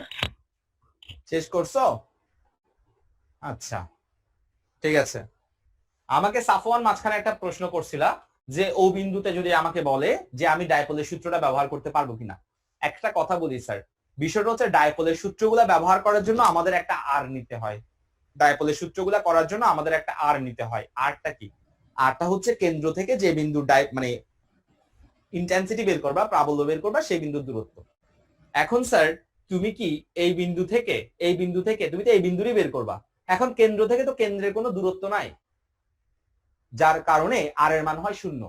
এখন আর এর মান যখন 0 হয় অঙ্কটার ইকুয়েশনাল আনসার আসে না, অসীম একটা আনসার চলে আসে। এই জন্যই আসলে আমরা ডাইপোলের এটা না করে আমরা এইভাবে জিনিসটাকে বুঝিয়ে দেই। এই আচ্ছা আচ্ছা ঠিক আছে স্যার। এবার আসো পরের অঙ্ক যেটা করব, মানে পরের পার্ট যেটা করব ওটা আমি ডাইপোল দিয়ে করে ফেলবো, কারণ আমার অনেক সহজ হয়ে যাবে। পরে যেটা করতেছি সেটাতে কি বলছে দেখো, সেটাতে আমাকে বলছে প্রথমটা তো আমরা করে ফেলছি ও বিন্দুর প্রাবল্য, পরে আমাকে যেটা বলছে সেটা হচ্ছে পি বিন্দুর প্রাবল্য। ওকে, পি বিন্দুর প্রাবল্য বের করা মানে তো হচ্ছে আমার জন্য একদম সহজ, আমার জন্য বাঁ হাতের খেল হয়ে গেছে, কারণ আমি এটাকে ডাইপোল হিসাবে এখন কাউন্ট করব। তাহলে আমি প্রথমে লিখে ফেলতেছি, এটাকে আমি এখন কাউন্ট করব ডাইপোল হিসাবে। তাহলে ডাইপোলের সিস্টেম ফেলে দিব। ডাইপোলের সিস্টেম কি ছিল আমি এখন তোমাদেরকে দেখাচ্ছি। ডাইপোল সিস্টেম সবার আগে আমার থেকে একটা জিনিস বের করতে হয়, সেটা হচ্ছে ডাইপোল মোমেন্ট। ডাইপোলের অঙ্ক করার সময় আমার সবার আগে ডাইপোল মোমেন্ট বের করে নিতে হবে। ডাইপোল মোমেন্ট মানে হচ্ছে পি, আর পি এর সূত্র হচ্ছে কি? পি এর সূত্র হচ্ছে 2l3। পি বের করার সূত্র হচ্ছে দেখো 2l3 বা P equals two 2l। 2l মানে হচ্ছে দূরত্ব, কিউ মানে হচ্ছে আধান। 2l মানে হচ্ছে দূরত্ব, কিউ মানে হচ্ছে আধান। তো তুমি চাইলে এটাকে এভাবেও মনে রাখতে পারো, অথবা তুমি আরো সুন্দর করে মনে রাখো দূরত্ব ইনটু আধান। শেষ, তুমি বুঝে গেছো দূরত্ব ইনটু আধান। ঠিক আছে, আচ্ছা এটাও লিখতে পারো, নো প্রবলেম। তবে আমি তোমাকে 2l3 দিয়ে দেখাচ্ছি। পি মানে হচ্ছে 2l3, 2 ইনটু এল। এল কোনটা? এল হচ্ছে স্যার দেখো আমি দিয়ে দিচ্ছি প্রশ্নতে, এখান থেকে এখান পর্যন্ত দূরত্বটাকে আমরা এল বলবো, এখান থেকে এখান পর্যন্ত দূরত্বটাকে আমরা এল বলবো। তাহলে তুমি জানো যে ও এ হচ্ছে ও বি এর সমান এবং এটা হচ্ছে 10 সেন্টিমিটার। তাহলে তুমি এখানে লিখে দিতে পারবা যে স্যার এল মানে হচ্ছে আসলে 10 সেন্টিমিটার, মানে মিটারে নিলে 10⁻⁻1 মিটার। শেষ, তাহলে এখানে বসাই দাও এল এর মান 10⁻⁻1 ইনটু আধানের মান বসাতে হবে। আধান এখানে দুটোই সমান, একটা হচ্ছে 4 ইনটু 10⁻⁶, আর একটা হচ্ছে -4 ইনটু 10⁻⁶। তো তোমার শুধু মান বসাতে হবে, যে কোনো একটা বসা দিলেই হবে, 4 ইনটু 10⁻⁶। শেষ, এবার যদি ইকুয়েশন করো তাহলে 4 দুগুণ হয়ে যায় আমাদের 8, লিখে দিলাম, আর এটার সাথে এটা হয়ে যাচ্ছে 10⁻⁷। এবং একক কি ছিল? ডাইপোল মোমেন্টের একক হচ্ছে যেহেতু দৈর্ঘ্য এবং আধান গুণ coulomb per metre. Coulomb per metre, coulomb per metre. এটাকে আবার সেন্টিমিটার বলে ফেলবেন না আপনারা, একটু অনুরোধ। এটা হচ্ছে কুলম্ব, সরি পার মিটার না, কুলম্ব মিটার। হ্যাঁ, এটা সেন্টিমিটার না কিন্তু কুলম্ব মিটার। শেষ, বের করে ফেলছি পি এর মান। আচ্ছা, আবার আরেকটা জিনিস আমাদের প্রয়োজন, সেটা হচ্ছে আর। আরটা কি? আরটা হচ্ছে সেন্টার পজিশন থেকে যে বিন্দুটার কথা বলবে সেই বিন্দুর দূরত্ব, অর্থাৎ এখান থেকে এখান পর্যন্ত দূরত্বকে আমরা আর বলে থাকি। তো এখানে দেখা যাচ্ছে আমাকে বলছে ও এ ও বি এর সমান, মানে ও এ ও বি এর সমান, এবং এটা আবার ও পি এরও সমান, অর্থাৎ এখানে আর এর মানও হচ্ছে আমাদের সেম টু সেম, অর্থাৎ 10⁻⁻1 মিটার। তাহলে আমি লিখে দিচ্ছি আর এর মানও হচ্ছে 10⁻⁻1 মিটার। ওকে, ভালো কথা, দ্বিতীয় জিনিসও পেয়ে গেলাম। আচ্ছা, আরেকটা জিনিস মনে রাখতে হবে, সেটা হচ্ছে যে বিন্দুর প্রাবল্য বের করতে বলবে, ডাইপোল দিয়ে যে অঙ্কগুলা করবেন সেখানে যে বিন্দুর প্রাবল্য বের করতে বলবে, ঠিক সেই বিন্দুটার যে রেখাটা, সেই রেখাটা প্লাস আধানের সাথে, দেখেন প্লাস আধান হচ্ছে এদিকে, তাহলে প্লাস আধানের সাথে কত ডিগ্রি কোণ উৎপন্ন করছে? 90 ডিগ্রি। দেখেন এটা হচ্ছে আমাদের 90 ডিগ্রি অ্যাঙ্গেল, অর্থাৎ যে বিন্দুটা বলবে সেটা প্লাস আধানের সাথে যে কোণটা প্রডিউস করে সেটাই হচ্ছে আমাদের অ্যাকচুয়ালি থিটা। তাহলে আমি লিখে ফেলতেছি থিটা ইকুয়ালস টু হচ্ছে আমাদের এখানে 90 ডিগ্রি। তাহলে ফাইনালি দেখেন আমি পি এর মান বের করে ফেলছি, আর এর মান বের করে ফেলছি, থিটার মান বের করে ফেলছি। সুতরাং আমাদের সূত্রটা কি ছিল ডাইপোল মোমেন্টের? দেখি ডাইপোল মোমেন্টের সূত্র কার থেকে মনে আছে, কেউ একটু আমাকে বলেন। E সমান P/4πε0k ইনটু 1/r3। মাশাআল্লাহ, 4πε0k, যেহেতু এখানে জিরো মিডিয়াম এটা লিখবো না। হ্যাঁ, তারপর 1/r3 না, উপরে কি আছে? 2 রুট ওভার 1 না প্লাস এটা ঠিক আছে স্যার, এটা 2 না, দেখি ফেললেন একসাথে। 1 প্লাস একসাথে লিখবো না, এখানে করে দেখা দিচ্ছি আর কি। 1 plus 3 cos theta হ্যাঁ 1 By plus R 3 divided by R কি। r cube. ওকে ঠিক আছে, লিখে ফেললাম। ওকে, এবার দেখেন আমরা এখান থেকে ইকুয়েশন করে সুন্দর করে মানটা বসাবো। তো যেহেতু এখানে দেখতে পাচ্ছেন আপনারা থিটার মান 90 ডিগ্রি, থিটার মান যদি 90 ডিগ্রি হয় তাহলে এখানে cos থিটার জায়গায় যখন আমি 90 বসাবো তখন 3 cos থিটার মানটা হয়ে যাবে 0। আর এটা 0 হয়ে গেলে এই জিনিসটার, এই পুরো জিনিসটার কোনো ভ্যালু নাই, এটা হয়ে যাচ্ছে ভ্যালু নাই, মানে 0 হয়ে যাবে এটার মান। তো এটার মান যদি 0 না সরি 1 হয়ে যাবে, অর্থাৎ এটার কোনো ভ্যালু থাকবে না, এটা 1 হয়ে যাবে, পুরো মানটা 1 হয়ে যাবে। তাহলে ফাইনালি আমাদের জিনিসটা কি হয়ে যায়? ফাইনালি আমাদের জিনিসটা হয়ে যায় 1/4 পাই এপসাইলন নট, পিটাকে এই পাশে লিখতেছি, এই পাশে যেহেতু 1 হয়ে যাচ্ছে পিটাকে এই পাশে লিখতেছি আর কিউব, শেষ। তাহলে ই এর সূত্র হয় এটা। তো যারা সূত্র আরো ভালোভাবে মনে রাখতে পারবা তারা এতগুলা জিনিস না লিখেও শুধু পি বের করে আর বের করলে হয়ে যাবে। তখন তুমি লিখে দিবা স্যারকে যে লম্ব সমদ্বিখণ্ডকের উপর যে কোনো বিন্দুতে প্রাবল্য নির্ণয় করার সূত্র হচ্ছে এটা। আর তুমি যদি চাও যে এখান থেকে আনতে তাও দেখাতে পারো, শেষ, তোমার অঙ্ক তো অলরেডি হয়ে গেল। এর পরবর্তীতে তুমি এখানে এটাকে ইকুয়েশন করে ফেলবা। ইকুয়েশন কিভাবে করবা, এটাকে কেন আলাদা করছি, এটা পুরোটার মান আমরা জানি 9 × 10⁹ ইনটু পি এর মান বসাই দিব। পি এর মানটা বের করছি 8 × 10⁻7 -7, আর নিচে হচ্ছে আর কিউব, আর হচ্ছে 10⁻⁻1 কিউব।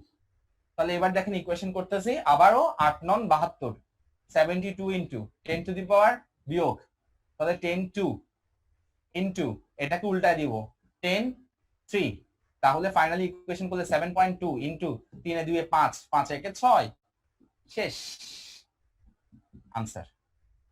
দুটা সমান হবে না, ভিন্ন ভিন্ন হবে। দেখেন আমি পুরো অঙ্ক, এটা বিশাল একটা অঙ্ক করে ফেলছি উইদাউট ক্যালকুলেটর, শুধুমাত্র জাস্ট নিজে নিজে মানগুলো ক্যালকুলেটর ব্যবহার করা থেকেও নিজে করলে আরো সহজে করে ফেলতে পারবা, ধুমধুম অঙ্ক করে ফেলতে পারবা। আশা করি তোমরা অঙ্কটা বুঝছো। কারোর সমস্যা থাকলে আমাকে প্রশ্ন করো, আর তোলা হয়ে গেলে রেস হ্যান্ড দাও।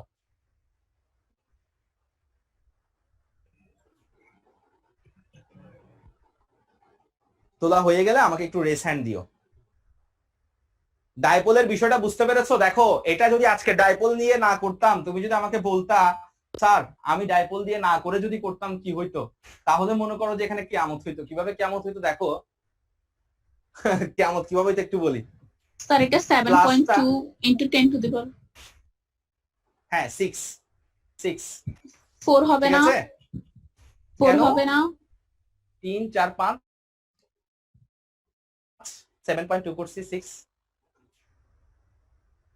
এটা মাইনাস হলে এটা প্লাস, কেমন? আচ্ছা এখন কিরকম কিয়ামত হতো? তখন আমি বলতাম স্যার এটা প্লাস আদান, এখানে +1 চিন্তা করেন, ওই আগের মতন গতানুগতিক সিস্টেম, এটা এটাকে বিকর্ষণ করবে, আবার এটা কি মাইনাস, এটা এটাকে আকর্ষণ করবে, তাহলে লব্ধিটা হবে এখান দিয়ে। দেখি কোন বান্দার আইকিউ অনেক শার্প, আমাকে একটু বলতে পারবেন কে যে এই কোনটার মান কত? যে বলতে পারবে সে আসলে অনেক ট্যালেন্ট, তার আইকিউ অনেক শার্প। জাস্ট একটা আইকিউ 120 90 ডিগ্রি স্যার। 120 এটা তো তুমি মুখের কথা বলছো, এটা আন্দ্রুস বলছো, 120 আন্দ্রুস বলছো, বলো 90 তারপর ডিগ্রি স্যার। হতে পারে না হতে পারে। কত? 90 ডিগ্রি স্যার। 90 ডিগ্রি জীবনে হবে? দেখো 60. একজনে বলছে 60। আচ্ছা যা বাদ দাও, আমাকে একটা কথা বলো। দেখো একটা জিনিস খেয়াল করো, ওপি এটার সমান, দেখো স্যারে আমাকে বলছে এটা এটা এটা তিনটা সমান, এইটা যদি কখনো এটার সমান, 45.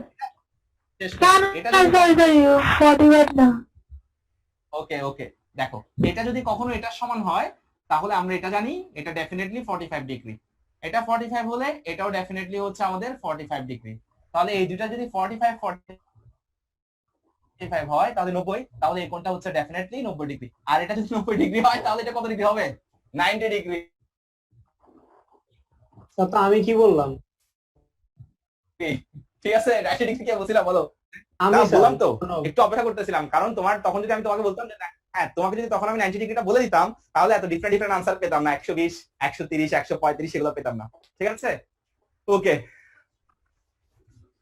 আচ্ছা যাক, তাহলে আমরা একটা সিস্টেম শিখলাম তোমাদের মনে একটা জিনিস তো অন্তত কাজ করছে যে স্যার আমি বুঝতে পারছি এখন ডাইপোল দিয়ে স্যার অঙ্কগুলো অনেক সহজ হয়ে যায়। দেখো ডাইপোল তোমার অঙ্ককে সহজ করে দিবে। আরেকটা জিনিস তোমার অঙ্ককে সহজ করবে, সেটা হচ্ছে গাউসের সূত্র। গাউসের সূত্র যখন প্রয়োগ করবা তখন এটা মধু হবে, মধু। যেখানে দেখবা তোমার ফ্রেন্ডের পৃষ্ঠা নষ্ট করতেছে অঙ্ক করার জন্য, সেখানে তুমি 3 থেকে 4 লাইনের মধ্যে অঙ্ক করে ফেলতে পারবা। ঠিক আছে, এই জন্য তথ্যগুলো ভালো করে পড়তে হয় যাতে অঙ্কের প্রয়োগগুলো অনেক সহজ হয়। শেষ। এবার আরেকটা প্রশ্নতে চলে আসো।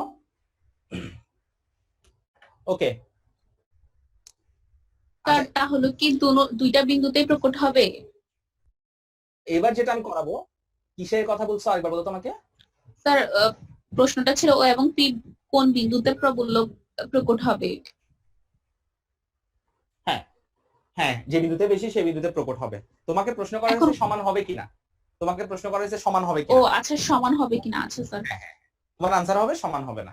আচ্ছা, এবার আসি নাম্বার 3। আমি আরেকটা প্রশ্ন করাচ্ছি, সেটা হচ্ছে কুমিল্লা বোর্ড 2019-এর প্রশ্ন।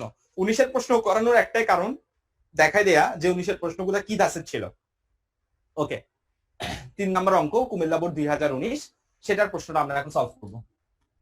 আমাকে এখানে ধারক নিয়ে কথা বলতে হবে। ওকে, এখানে একটা ভোল্টেজ দিলাম আমি। এই ভোল্টেজটা হচ্ছে আমাদের 200 ভোল্ট, আর এই ধারকটা হচ্ছে 600 পিকোফ্যারাডে, এই ধারকটা হচ্ছে 600 পিকোফ্যারাডে, আর এটা হচ্ছে আমাদের C1, এটা হচ্ছে আমাদের C2, আর এটা হচ্ছে আমাদের বিভব মানে হচ্ছে V। শেষ। ওকে, আচ্ছা ঠিক আছে। তো আমাকে প্রথম প্রশ্ন করছে ধারকের প্রতিপাতের ক্ষেত্রফল নির্ণয় করো। ঠিক আছে, দেখো তোমরা প্রশ্নটা একটু দেখে নাও। এখানে আমাকে এরকম একটা সিস্টেম দিচ্ছে। আচ্ছা, আমি তোমাদেরকে যে পিডিএফটা দিছি স্যার, সেখানে ওরা এই জিনিসটা টাইপ করতে ভুল করছে। ওরা ভোল্টেজকে এভাবে দিয়ে দিছে। দেখো এগুলো কিন্তু মারাত্মক ভুল। ভোল্টেজ কখনো এরকম হয় না, সেই জন্য জানাই দিচ্ছি, কারণ তুমি যখন দেখবা তখন হয়তো তুমি ভুলটাই শিখে যাবা। ভোল্টেজ সবসময় এরকম হবে, একটা বড় হবে একটা ছোট হবে, আর ধারক সবসময় সমান হবে। এগুলো একটু মাথায় রাখবা। আচ্ছা ঠিক আছে, দেখো এটা হচ্ছে ভোল্টেজ, এটা হচ্ছে C1, এটা হচ্ছে C2। তো আমাকে প্রথম যে প্রশ্নটা করছে গ, সেটা হচ্ছে সঞ্চিত শক্তি নির্ণয়। সঞ্চিত শক্তি নির্ণয়। ওকে, সঞ্চিত শক্তি বের করব। সরি, সঞ্চিত শক্তি না, দূর, সঞ্চিত শক্তি নির্ণয় না, প্রতিপাতের ক্ষেত্রফল। ধারকের প্রতিপাতের ক্ষেত্রফল আমি বের করব। কত? ধারকের প্রতিপাতের ক্ষেত্রফল। এখানে দুইটা ধারক বের করছে, একটা হচ্ছে C1 আর একটা হচ্ছে C2। দুইটা ধারকই সমান মানের, 600 পিকোফ্যারাডে 600 পিকোফ্যারাডে। আমাকে বলছে ধারকের প্রতিপাতের ক্ষেত্রফল কত। রেডি, আমি এখন এই ম্যাথটা সলভ করতে যাচ্ছি। C1 ইকুয়ালস টু হচ্ছে 600 পিকোফ্যারাডে। কেউ বলেন তো 600 পিকোফ্যারাডেকে ভাঙলে কত ফ্যারাডে হয়? দেখি কে জানেন পিকো মানে কি? 10 inverse 12 10 inverse 12, right. 10 to the power -12 faraday. Pico মানে হচ্ছে 10 টু দি পাওয়ার -12। শেষ। তাহলে আমি C1 বের করে ফেললাম। ক্লিয়ার? আচ্ছা, আমাকে বলছে ধারকের প্রতিপাতের ক্ষেত্রফল। আমি C1 ও নিতে পারি, C2 ও নিতে পারি, দুটার মানই সমান, আমি যেটা দিয়ে করি। আমি C1 দিয়ে করতেছি, ঠিক আছে, শেষ। আর পাতের ক্ষেত্রফলকে আমরা A বলে থাকি। পাতের ক্ষেত্রফল, এটা হচ্ছে পাতের ক্ষেত্রফল, সেটাকে আমরা A বলে থাকি। এটা আমরা বের করব। একটা ধ্রুবক মান আছে যেটাকে আমরা ভেদনযোগ্যতা বলি। এটা হচ্ছে শূন্য মাধ্যমের ভেদনযোগ্যতা। শূন্য মাধ্যমের ভেদন যোগ্যতা। শূন্য মাধ্যমের ভেদন যোগ্যতাকে আমরা এপসাইলন নট দ্বারা প্রকাশ করে থাকি, এবং এটার মান হচ্ছে 8.854 into 10 to the power -12 newton inverse metre inverse to coulomb square. এটা হচ্ছে এপসাইলন নটের মান, এটাও আমরা মুখস্থ রাখবো। আচ্ছা, আরেকটা জিনিস আছে, ধারকের প্রতিপাতের দূরত্ব। এটা আমাকে প্রশ্নে দেয়া ছিল, তো আমি এটা তুলি নাই ভুলে। আমি একটু দূরত্বটা দেখে নেই। সেটা হচ্ছে 0.5 সেন্টিমিটার। আমাকে বলে দিছে ধারকের এই পয়েন্ট থেকে, মানে এই পাত থেকে এই পাত পর্যন্ত যে দূরত্ব, যে গ্যাপিং ডি, সেই ডি এর মান হচ্ছে কত সেন্টিমিটার বলছিলাম? 5 সেন্টিমিটার না? হ্যাঁ, 0.5 সেন্টিমিটার। 0.5 সেন্টিমিটার। এটাকে মিটারে নিয়ে যাচ্ছি। 0.5 into 10 to the power -2 metre. শেষ। তাহলে ফাইনালি মোটামুটি এই কনফিগারেশন আমরা নিয়ে আসছি। এখন আমরা জানি, সুতরাং ধারকের ধারকত্ব বের করার সূত্র ছিল আমাদের epsilon naught A divided by D. এটা হচ্ছে ধারকের ধারকত্ব বের করার সূত্র, যেটা আমরা প্রমাণ করে এনেছিলাম। C equals to epsilon naught A divided by D. সুতরাং A equals to CD divided by epsilon naught। শেষ, অঙ্ক করে ফেলেন। A equals to C এর মান হচ্ছে কত ছিল আমাদের? 600 into 10 to the power minus 12। আচ্ছা, D এর মান ছিল আমাদের 0.5 into 10 to the power minus 2, R epsilon naught এর মান ছিল 8.854 into 10 to the power minus 2। তাহলে এবার এটাকে যদি আমরা একটু ইকুয়েশন করি, এটাকে মনে হয় এটার জন্য আমি ঝামেলায় পড়ে গেছি, নিচের এই পয়েন্টটার জন্য আমার ইকুয়েশন করতে ঝামেলা হয়ে যাচ্ছে, না হলে আমি এটাও মুখোমুখি করতে পারতাম। তারপর চেষ্টা করতেছি। 10 to the power minus 12, এটা হচ্ছে আমাদের 10 to the power minus 2, তাহলে 12 13 হয়ে যাবে 14। 14 এর সাথে যখন আমি ওটাকে প্লাস করে দিব 0.34 ডিরেক্ট বের করে ফেলছিস, মাশাআল্লাহ। Sir 0.34 metre square. Thank you. শেষ। তাহলে আমরা ধারকের প্রত্যেক পাতের ক্ষেত্রফল নির্ণয় করার জন্য এই সূত্রটা শিখছি। আমি এই প্রশ্ন থেকে যে জিনিসটা শিখেছি সেটা হচ্ছে আমাদের এটাকে আমরা একটু নোট করে রাখি। আমরা C equals to epsilon naught A divided by D এটা মুখস্থ রাখবো। কখনো A বের করতে বলতে পারে, কখনো D বের করতে বলতে পারে, কখনো C ও বের করতে বলতে পারে। শেষ। এটা হচ্ছে শূন্য মাধ্যম হলে, আর অন্য যে কোনো মাধ্যম হলে ওটারও সূত্র কিন্তু আমি দেখিয়েছিলাম। আচ্ছা, মুছে ফেলতেছি। তাহলে যাদের হয়েছে একটু রেস হ্যান্ড দাও, তাহলে আমি এটা মুছে ফেলবো। যাদের হয়েছে এটা তোলা, একটু রেস হ্যান্ড দাও আমাকে।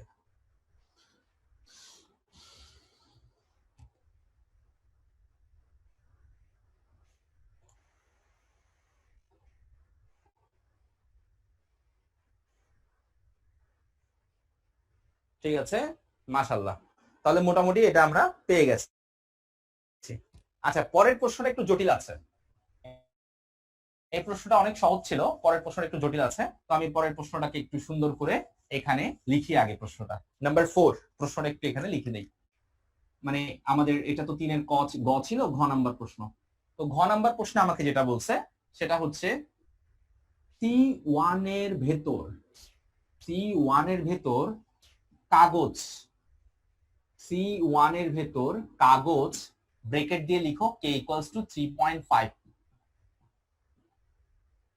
C1 এর ভেতর কাগজ প্রবেশ করানো হলো এবং কাগজের কে এর মান হচ্ছে 3.5। C1 এর ভেতরে স্যারের কাগজ ঢুকাই দিছে।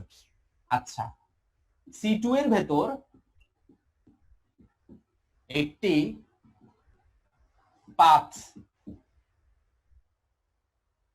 প্রবেশ করানো হলো। তাহলে দেখো স্যার এখানে বহুত রকমের কাহিনী করে ফেলছে পরের অঙ্কে। স্যারে করছে কি C1 এর ভেতরে ঢুকাই দিছে কাগজ। এখানে বলছে ধারক দুটি। বুঝি নাই স্যার এখানে ধারক দুটিতে ঢুকাইছে, কাগজ তো ঢুকাইছে, পাত তো ঢুকাইছে না।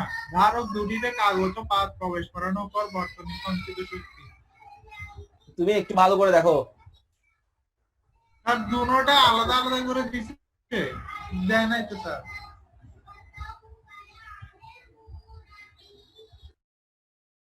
হ্যাঁ হ্যাঁ, আলাদা করে পান ধারকের ভেতর কাগজ প্রবেশ করাইছে, আর C2 ধারকের ভেতর একটা পাত দিছে, একটা প্লেট প্রবেশ করাইছে। মাথায় ঢুকছে? ওকে, ঠিক আছে। ওকে, স্যারে এখন আমাকে প্রশ্ন কি করছে দেখো। স্যারে এখন আমাকে এখানে কিন্তু খুব মজার একটা প্রশ্ন এটা। স্যারে এখন আমাকে প্রশ্ন করছে, যদি স্যারে এই ঘটনাটা ঘটায় তাহলে সঞ্চিত শক্তির পরিবর্তন কেমন হবে। তাহলে স্যার এখানে বহুত কাহিনী করছে, এটাই হচ্ছে প্রশ্নটা আমি আবার বুঝাই দেই। প্রশ্নটা হচ্ছে স্যারে কি করছে, C1 এর ভেতরে কাগজ দিয়ে দিছে আর C2 এর ভেতরে একটা প্লেট দিয়ে দিছে। কেমনে কি হয়েছে সেটা আমি পরে বলতেছি, আসতেছি। স্যারে কি করছে, C1 এর ভেতরে কাগজ দিয়ে দিছে আর C2 এর ভেতরে একটা প্লেট ঢুকাই দিছে, এবং স্যার আমাকে বলছে এখন সঞ্চিত শক্তির কি পরিবর্তন হবে দেখাও। তো বিষয়টা হচ্ছে আমি তো আগের সঞ্চিত শক্তিও জানি না, তাহলে আমার আগে সঞ্চিত শক্তি কত সেটা বের করে নিতে হবে। তাহলে আসো অঙ্কটা শুরু করি।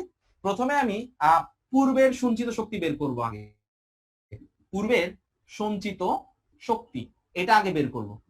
তো পূর্বের সঞ্চিত শক্তি বের করার জন্য আমি ইউ বের করব। আচ্ছা, ইউ এর সূত্র বের করার আগে তুল্য ধারকত্ব বের করি। দেখো এখানে আমাকে দিছে C1, সেটা হচ্ছে 600 পিকোফ্যারাডে। এগুলো হচ্ছে পূর্বে, মানে আগে, এই ঘটনা ঘটানোর আগে। আর C2 ছিল সেম টু সেম 600 পিকোফ্যারাডে। আর এগুলা কিভাবে যুক্ত ছিল? সমান্তরালে। ঠিক আছে, C1 ও C2 সমান্তরালে যুক্ত। আর সমান্তরালে যদি যুক্ত থাকে তাহলে তুল্য যেটা বের করার সূত্র কি বলো? সমান্তরালে যুক্ত থাকলে তুল্য বের করার সিস্টেম কি? প্লাস থাকতের ক্ষেত্রে যোগ 1/C2 C1 equals to 1/C. 1/C1 plus 1/C2, এটাই হচ্ছে সিস্টেম। রোধের ক্ষেত্রে যেটা সমান্তরালে ছিল, সরি ভুল করছি, thank you, CP equals to হচ্ছে আমাদের C1 plus C2। আচ্ছা, রোধের ক্ষেত্রে যা ছিল এটা হচ্ছে তার উল্টাটা, এটা মনে রাখলেই হয়। তো রোধের ক্ষেত্রে সমান্তরালে যেটা ছিল এখানে উল্টাটা, এখানে হচ্ছে যোগ। তাহলে যোগ করে দেই 600 পিকোফ্যারাডে প্লাস 600 পিকোফ্যারাডে, তাহলে আমাদের হয়ে যায় কত পিকোফ্যারাডে? 1200 পিকোফ্যারাডে। শেষ। তাহলে এখানে আমরা একটু লিখে ফেলি, আমরা পায়ে যাচ্ছি তুল্য হচ্ছে 1200 পিকোফ্যারাডে। 1200 পিকোফ্যারাডে মানে হচ্ছে 1200 গুণ 10 টু দি পাওয়ার -12 ফ্যারাডে। শেষ। আর বিভব যেটা আমি দিয়েছি সেটা হচ্ছে 200 ভোল্ট। ওকে, এবার বলেন সঞ্চিত শক্তির সূত্র কার মনে আছে? ইউ ইকুয়ালস টু কত? সঞ্চিত শক্তির সূত্র কি? একটু জোরে বলো। Exactly, half C V square, half C V square. আচ্ছা, এখানে হচ্ছে half C P V square, half C P V square. হাফটাকে বসাই দিয়েছি, বুঝছি আমি, তুমি সারেগামা পা করতেছো, আমি বুঝতে পারছি। 1200 into 10 to the power -12 into 200 square. একটু দ্রুত ইকুয়েশন করে আমাকে বলো তো কত আসতেছে, আমি আর মুখে ইকুয়েশন করতেছি না, জোরে আনসার চলে আসবে। একটু দ্রুত বলো, ইকুয়েশন করে আনসার কত আসে? Sir, 2.4 into 10 inverse 5. 2.4 into 10 to the পাওয়ার -5। শেষ। তাহলে আমরা পাই গেছি এই ধারকটাতে পূর্বে যে সঞ্চিত শক্তি ছিল সেটা হচ্ছে 2.4 ইনটু 10 টু দি পাওয়ার -5। এটা হচ্ছে কখন? এটা হচ্ছে আমাদের পূর্বে সঞ্চিত শক্তি, পূর্বে সঞ্চিত শক্তি। তোলা হলে একটু রেস হ্যান্ড দাও। পরের ঘটনাটা হচ্ছে চমক। তোলা হলে একটু দ্রুত আমাকে রেস হ্যান্ড দাও, আমি তাহলে এটা মুছে ফেলবো।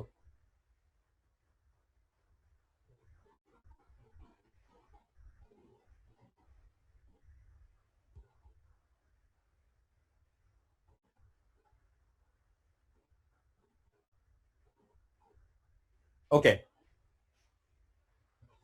পরে অনেক কাহিনী করছে স্যারে। পরে কি করছে, C1 এর ভিতরে কাগজ দিছে আর C2 এর ভিতরে একটা প্লেট দিছে। এখন কি ঘটবে আমি দেখবো। ওকে, ঠিক আছে, পূর্বে সঞ্চিত শক্তি আমরা বের করে ফেলছি, ইউ এর মান। এটাকে একটু আমি কষ্ট করে আমার বোর্ডের উপরে আমি রেখে দিচ্ছি যেন আমি অন্তত দেখতে পাই।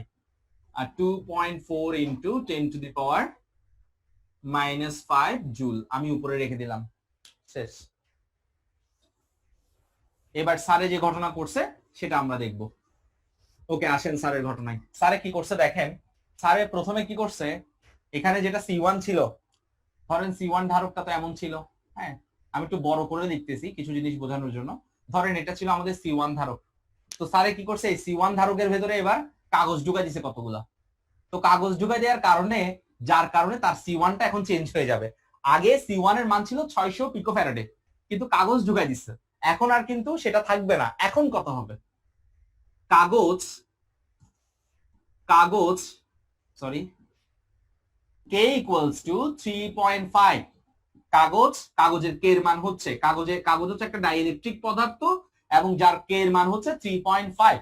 তাহলে কাগজ যার K এর মান হচ্ছে 3.5, সেটা যখন আমি এখানে প্রবেশ করাইছি তখন এটার যে C1টা সেটার মান হয়ে গেছে K ইনটু আগে যেটা ছিল, আগে ছিল কত? 600 পিকোফ্যারাডে। তো এবার কাগজ প্রবেশ করানোর কারণে কাগজের K এর মান যদি আমি 600 পিকোফ্যারাডের সাথে গুণ করে দেই তাহলে আমি পেয়ে যাব বর্তমানের ধারকত্ব। তাহলে কত হয়ে যায় আমাকে বলেন? 3.5 ইনটু 600, ইকুয়েশন করলে কত হয়? 300 1800 আর 0.5 হচ্ছে 300, অর্থাৎ 2100 পিকোফ্যারাড। স্যার, ডাইইলেকট্রিক পদার্থগুলো কোনগুলো? ডাইইলেকট্রিক পদার্থ হচ্ছে যারা বিদ্যুৎকে আদান প্রদান অর্থাৎ চার্জকে যেতে দেয় না তবে পোল গঠন করে দেয়। যাদেরকে যেতে দেয় না তাদেরকে পোল গঠন করে, অর্থাৎ তুমি যদি এভাবে একটা ডাইইলেকট্রিক মাধ্যম রাখো, এভাবে যদি আধান ট্রান্সফার করতে চাও তাহলে তার ট্রান্সফার হবে না, তবে পোল গঠন করে দেবে। কেমন? Plus minus plus minus plus minus, এগুলাকে আমরা বলে থাকি ডাইইলেকট্রিক মিডিয়াম, যেমন কাঁচ, কাগজ ইত্যাদি। আচ্ছা, তাহলে দেখো আমি সুন্দর করে পেয়ে গেলাম সি এর নতুন মান, সেটা হচ্ছে 2100 পিকোফ্যারাডে।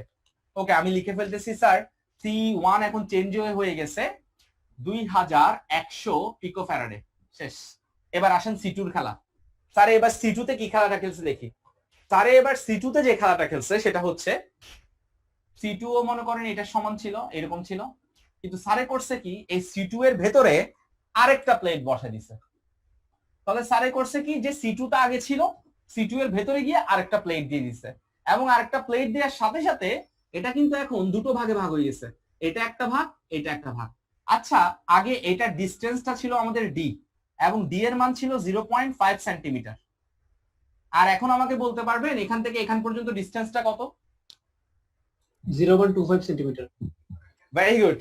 তাহলে এটা যদি D হয়, এটাকে যদি আগে আমি D ধরি, তাহলে এটাকে কি D/2 বলতে পারি না? এটাকে D/2 বলতে পারি না?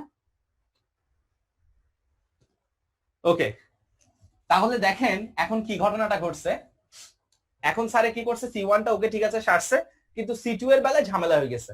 আমি এটাকে একটু কষ্ট করে এখানে দেখাচ্ছি বড় করে আপনাদেরকে। দেখেন আগে এরকম একটা সুন্দর ধারক ছিল, এরকম একটা সুন্দর ধারক ছিল, তো স্যারে কি করছে, সুন্দর ধারকটা এখন নষ্ট করে দিছে। স্যারে কি করছে, এখানের মধ্যে একটা প্লেট দিয়ে দিছে।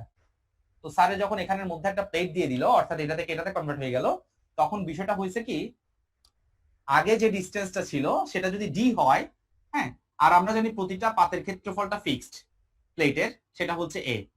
প্লেটের ক্ষেত্রফল যদি A হয়, ডিসটেন্স মধ্যকার দূরত্ব যদি D হয়, তাহলে এই পাতের ধারকত্ব যদি আপনাকে আমি বলি C, তাহলে আপনি আমাকে বলবেন C ইকুয়ালস টু হচ্ছে কি বলবেন বলেন? এপসাইলন নট A, যেটা একটু আগে দেখাইছি D। ঠিক আছে, আপনি আমার কথা শুনছেন যে স্যার আগে ছিল এটা, এবং এটাকে আমরা তখন বলতাম কি, তখন এটাকে আমরা বলতাম C2, তখন এটাকে বলতাম আমরা C2। ঠিক আছে স্যার, আমরা বুঝতে পারছি C2 ছিল আগে এটা। ওকে, এখন C2 কিন্তু দুইটা ভাগে ভাগ হয়ে গেছে। ধরে নেন উপরে যেটা ভাগ হয়েছে সেটা হচ্ছে C2-1, আর নিচে যেটা হয়েছে সেটা হচ্ছে C2-2।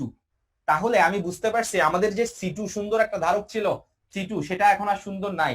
সেই C2 টা থেকে দুইটা জিনিস বের হয়েছে, একটা হচ্ছে C21 আর একটা হচ্ছে C22। C2 তো, তাই এটার নাম দিচ্ছি C21 আর এটার নাম দিচ্ছি C22। শেষ। ওকে, ঠিক আছে, বুঝতে পারছি। এবার আমাকে একটু বলেন, আমি যদি বলি এটা D হয়, তাহলে এই ডিসটেন্সটা কত? এটা হচ্ছে D/2। এটা কত? এটা হচ্ছে D/2। তাহলে এটাও হয়ে যায় আমাদের D/2, এটাও হয়ে যায় আমাদের D/2। এখন যদি আপনাকে বলি C21 এর মান কত, তো আপনি আমাকে বলবেন স্যার C21 এর মান হচ্ছে, সূত্র তো সেম টু সেম থাকবে, এপসাইলন নট বসবে, পাতের ক্ষেত্রফল এখানে যেটা স্যার, এই প্লেটগুলোর তো সেম টু সেম থাকবে, দ্যাট মিন্স এটা ঠিক থাকবে। তবে ডিসটেন্স এখানে ছিল D, কারণ পুরো ডিসটেন্সটা কাজ করছে এই ক্যাপাসিটরের জন্য, কিন্তু এখানে এই ক্যাপাসিটরের জন্য ডিসটেন্স হয়ে যাচ্ছে D/2, দ্যাট মিন্স এখানে বসবে কিন্তু স্যার D/2। আর D/2 কে যদি উল্টাই ফেলেন, তাহলে জিনিসটা হয়ে যাবে 2 epsilon naught A divided by D, তখন এই মানটা হয়ে যায়, অর্থাৎ 2 ইনটু এই মানটা হয়ে যায়। তাহলে C21 ইকুয়ালস টু দাঁড়াচ্ছে 2 এই মানটা, অর্থাৎ আগে যে C2 টা ছিল সেটা, তাহলে এটা হয়ে যাচ্ছে 2C2। তাহলে C21 এর মান হয়ে যাচ্ছে 2C2, অর্থাৎ আগে যেটা ছিল সেটা দ্বিগুণ। ঠিক অনুরূপ ভাবে আপনাকে যদি বলি C22 এর মান কত, আপনি বলবেন স্যার এটাও সেম টু সেম আসবে, অর্থাৎ 2C2। তাহলে এখন একটা জিনিস খেয়াল করে দেখেন, এই যে একটা ধারক, এই ধারক থেকে দুটো বাচ্চা বের হয়েছে, এই ধারকের যে মানটা, দুটো বাচ্চার মান এই ধারকের মানের দ্বিগুণ, অর্থাৎ C21 এর মান হচ্ছে 2C2 আর C22 এর মানও হচ্ছে 2C2। ওকে, তাহলে জিনিসটাকে বুঝাই ফেলেন। আগে আমাদের C2 কত ছিল? আমাদের C2 ছিল 600 পিকোফ্যারাডে।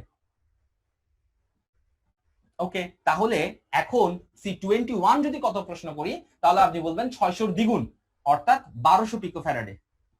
ঠিক অনুরূপভাবে যদি প্রশ্ন করি C22 কত, তাহলে আবারও বলবেন 1200 পিকোফ্যারাডে। তাহলে বুঝতে পারছি স্যার, এই যে 600 থেকে বের হয়েছে, 600 থেকে বের হয়েছে, এটা হয়ে গেছে 1200, এটা হয়ে গেছে 1200। এই দুইটা 1200 এখন কিভাবে যুক্ত আছে বলেন তো? এটাও 1200, এটাও 1200, এগুলো কিভাবে যুক্ত আছে? শ্রেণীতে নাকি সমান্তরালে? সমান্তরালে স্যার। শ্রেণীতে। সমান্তরাল মানে হচ্ছে এভাবে যুক্ত থাকা, আর শ্রেণী মানে হচ্ছে একটার পর একটা থাকা। এগুলা কিসে যুক্ত আছে বলেন? শ্রেণীতে যুক্ত আছে। কিসে যুক্ত আছে? শ্রেণীতে। ঠিক আছে, তাহলে আমি বুঝে গেছি বুঝি স্যার নাই স্যার, এখান থেকে নতুন দুটো ধারক হয়েছে। বলো বলো। বুঝি নাই স্যার, শ্রেণীতে কেমনে আছে স্যার, এটা বুঝি নাই স্যার। এইটার সাথে এটা কিসে আছে বলো? এই ধারকের সাথে এই ধারক গুলা কিসে আছে? সমান্তরাল। সমান্তরালে। আর এটা কিভাবে আছে দেখো, স্যার। পাশাপাশি। শ্রেণী থেকে বুঝি নাই কথা, বুঝি নাই। মানে স্যার এটা শ্রেণীতে কেমনে আছে স্যার? একটা ধারক যদি এভাবে থাকে আর একটা ধারক যদি এভাবে থাকে, তাহলে তাদেরকে আমরা বলতে পারি সমান্তরালে, অর্থাৎ এটার সাথে এটা সমান্তরালে যুক্ত আছে। আর যদি একটা ধারক এভাবে থাকে তার সাথে আরেকটা ধারক থাকে, তাহলে এগুলোকে আমরা বলি শ্রেণীতে যুক্ত আছে। বুঝতে পেরেছো? একটার সাথে যদি একটা লাগানো থাকে তাহলে শ্রেণী, আর যদি অপোজিট ডিরেকশনে থাকে তাহলে সমান্তরাল। যেমন এটা সমান্তরাল, আর একটার সাথে একটা থাকলে হচ্ছে শ্রেণী। তো এখানে খেয়াল করে দেখো, এটার সাথে এটা যুক্ত সরাসরি, সেজন্য এটা কিসে যুক্ত আছে বলো? শ্রেণীতে যুক্ত আছে। কিসে যুক্ত আছে? শ্রেণীতে। আচ্ছা ঠিক আছে, তাহলে এখন স্যারে করলো কি আমাকে? ওকে ঠিক আছে, তাহলে এই জিনিসটা করে আমি একটা জিনিস জানলাম, সেটা হচ্ছে স্যারে যখন এটার মাঝখানে একটা প্লেট দিয়ে দিছে, তখন এখানে দুটো নতুন নতুন ধারক যুক্ত তৈরি হয়েছে। একটা হচ্ছে C21, যেটা হচ্ছে আমাদের আমরা বের করছি 1200 পিকোফ্যারাডে, তাহলে এটা দিয়ে দিচ্ছি 1200 পিকোফ্যারাডে। আর এখানে হচ্ছে C22, সেটা হচ্ছে 1200 পিকোফ্যারাডে। শেষ। আচ্ছা, তাহলে আমরা পেয়ে গেছি স্যার এখানে যখন স্যার একটা প্লেট দিয়ে দিছে তখন এখানে একটা ধারক হয়েছে 1200, এখানেও একটা ধারক হয়েছে 1200। ওকে, ভালো কথা। এখন এই দুইটা ধারক মিলাই হবে আবার তুল্য, অর্থাৎ আমাকে একটু বলবেন এই যে এই দুইটা ধারক মিলাই এখন ফাইনালি তুল্য কত? যদি আমি আপনাকে প্রশ্ন করি তাহলে আপনি বলবেন স্যার C21 ও C22 কিসে যুক্ত? শ্রেণীতে যুক্ত। শ্রেণীতে যুক্ত। সুতরাং তুল্য যেটা সেটা বের করার সিস্টেম হচ্ছে 1/CS equals to 1/C21 plus 1/C22, বা যদি CS বের করতে বলি তাহলে 1/C21 মানটা বসায় দেন, হচ্ছে কত? 1200 প্লাস 1/1200 ইনভার্স 1 দিয়ে দেন। অর্থাৎ এটাকে আমি সরাসরি উল্টায় CS করে দিছি আর পুরো ইকুয়েশনে ইনভার্স দিয়ে দিছি। একটু বলবেন ইকুয়েশন করে কত আসে কেউ? 600। ভেরি গুড, 600 পিকোফ্যারাডে আসবে। তাহলে দেখেন ফাইনালি আমরা যে মানটা পাইছি CS, সেটা কত হয়ে গেছে দেখেন তো। মানে এখানে C2 এটার বর্তমান চেঞ্জিংটা কত পাই গেছি? 600 পিকোফ্যারাডে। স্যার এখন আপনাদেরকে একটা সুন্দর কথা বলবো আমি। দেখেন আমি আপনাদেরকে প্রথমেই বলে দিতে পারতাম যে একটা ধারকের মাঝখানে যদি কোনো প্লেট দেয় ধারকত্ব চেঞ্জ হয় না। দেখেন এইটা ধারক ছিল আগে, এই ধারকের মান ছিল 600 পিকোফ্যারাডে। স্যারে কি করছে? ধারকের মাঝখানে একটা প্লেট দিছে, প্লেট দেওয়ার কারণে এটা হয়ে গেছে 1200, এটা হয়ে গেছে 1200। এই 1200 আর 1200 আবারও নিজেরা নিজেরা তুল্য হিসাব করলে দেখা যায় হয়ে গেছে 600 পিকোফ্যারাডে।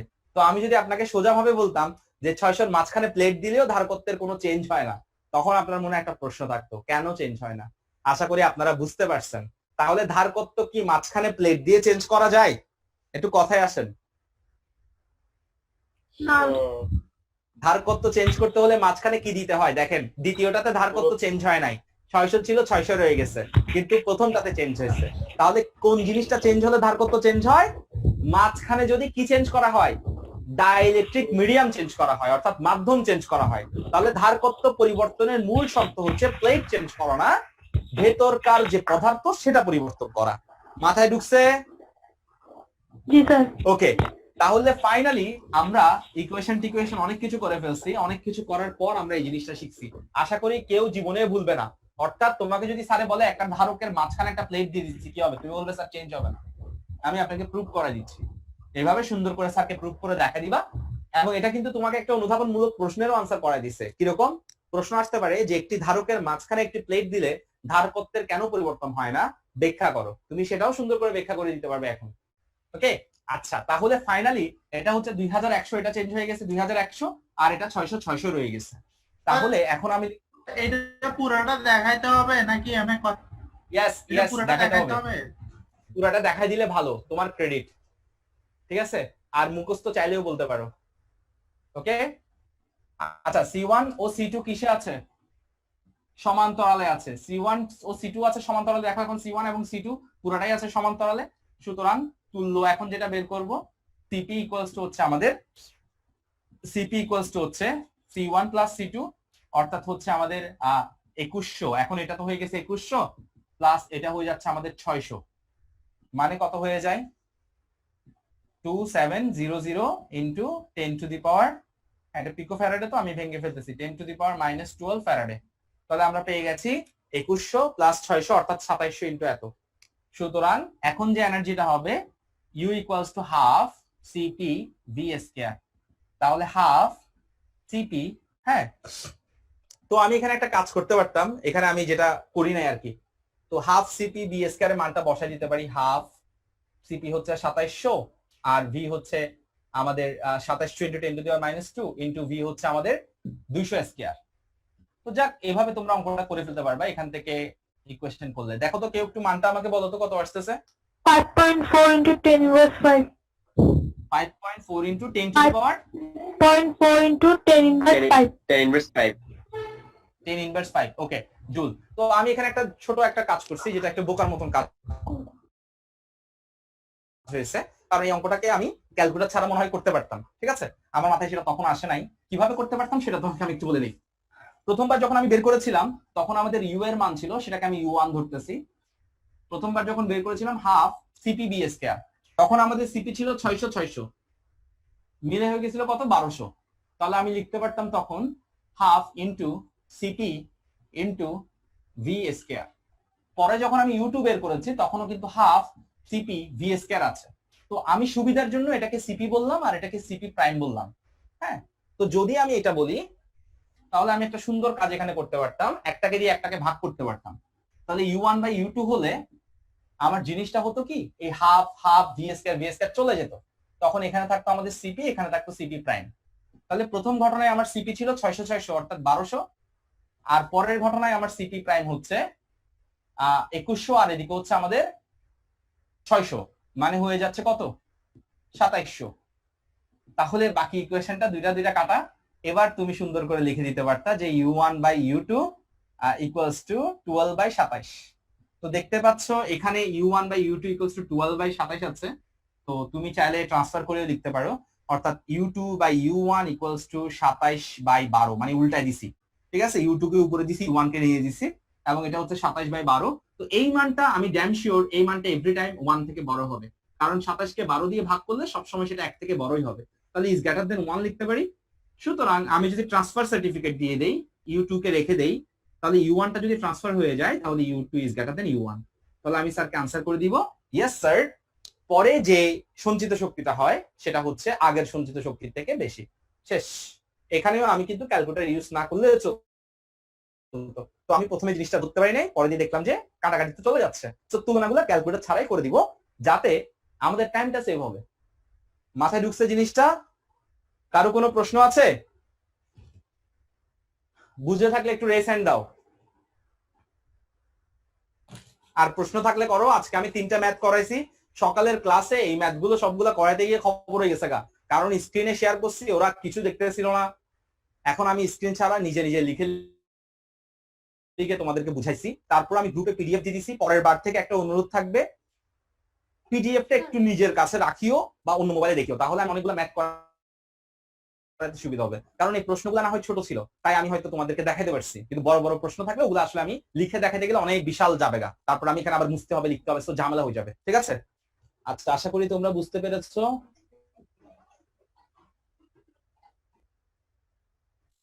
ওকে, আচ্ছা তোমরা আস্তে আস্তে পি লিখে লিখে লিখ নিতে থাকো। ঠিক আছে, ওকে আজকের ক্লাস এখানে শেষ করছি। পি লিখে লিখে লিখ নাও।